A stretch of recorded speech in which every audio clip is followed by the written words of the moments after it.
दोस्तों यदि आप कैल्शियम लेते हैं या आपको प्रिस्क्राइब की गई है कैल्शियम तो इस वीडियो को अंत तक देखें।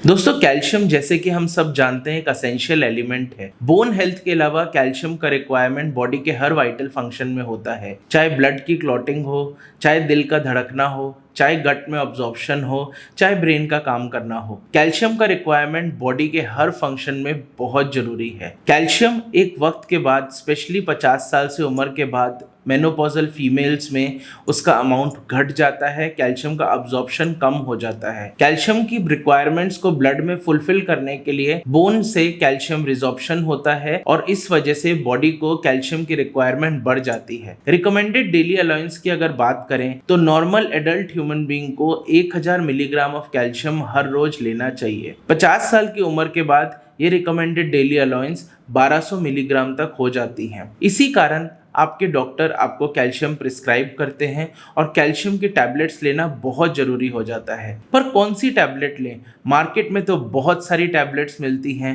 बिना किसी कमर्शियल नाम को लिए अगर हम पैकेट के पीछे की तरफ देखें तो कैल्शियम बहुत सारे एलिमेंट्स की फॉर्म में आता है, बहुत सारे कंपाउंड्स की फॉर्म में मार्केट में पाया जाता है। तकरीबन 9 से 10 ऐसे कंपाउंड है, calcium gluconate, calcium lactate, calcium orotate, calcium glubionate, calcium citrate maleate, calcium carbonate, calcium citrate, जो कि मार्केट में पाए जाते हैं। पर इनमें से कौन सा बेस्ट है, किसके क्या फायदे हैं, किसके क्या नुकसान है, आज आपको मैं विस्तृत में बताऊंगा। दोस्तों जब आप कैल्शियम की टैबलेट खाते हैं तो उसके पैकेट के पीछे जरूर देखिए कि उस कैल्शियम की बायो अवेलेबिलिटी कितनी है। यानी अगर आपकी 1000 मिलीग्राम की टैबलेट है तो उसमें एलिमेंटल कैल्शियम आपको कितनी मिल रही है, क्योंकि वो ही कैल्शियम आपके लिए यूजफुल है और बाकी का जो कंपाउंड है वो मेयरली एक बाइंडिंग एलिमेंट है या साइड कंपाउंड है जो आपकी अब्जॉर्प्शन में हेल्प करेगा और बाद में यूरिन के थ्रू पास आउट हो जाएगा। प्रिंसिपली 2 बेस्ट कैल्शियम मार्केट में पाए जाते हैं, एक होता है कैल्शियम कार्बोनेट और एक होता है कैल्शियम सिट्रेट। कैल्शियम कार्बोनेट की यदि बात की जाए तो उसकी अबाउट 40% बायो अवेलेबिलिटी होती है। यानी अगर आप 1000 मिलीग्राम कैल्शियम कार्बोनेट लेते हैं तो 400 मिलीग्राम एलिमेंटल कैल्शियम आपकी बॉडी को मिलता है, जो कि लगभग 40 to 50% of total requirement of calcium है। परंतु कैल्शियम कार्बोनेट के साथ 2-3 प्रॉब्लम्स हैं।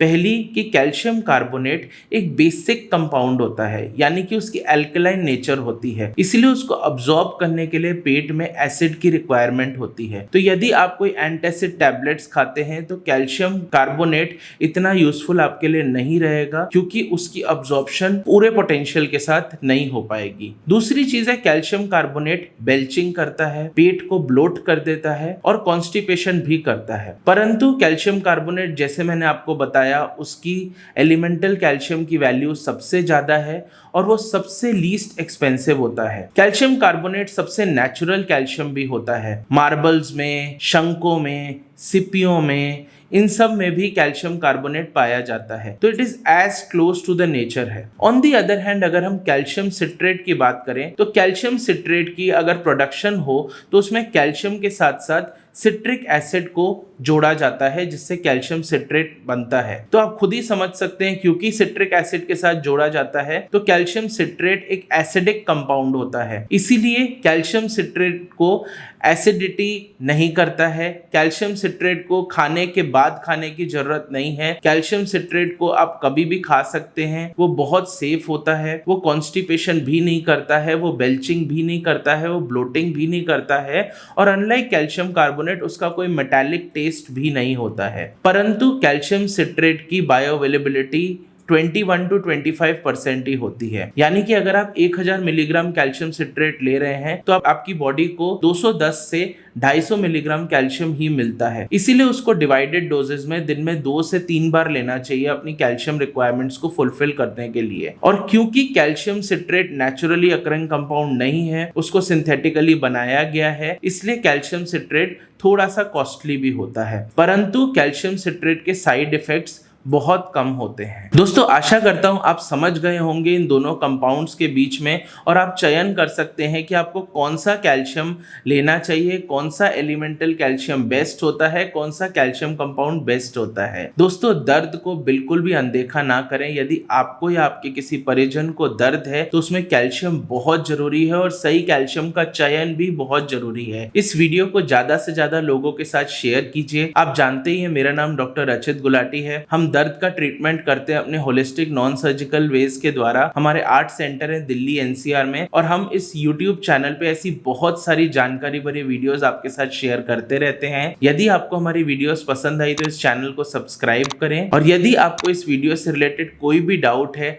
कोई भी क्वेरी है तो नीचे कमेंट बॉक्स में बेझिझक टाइप कीजिए। Thank you.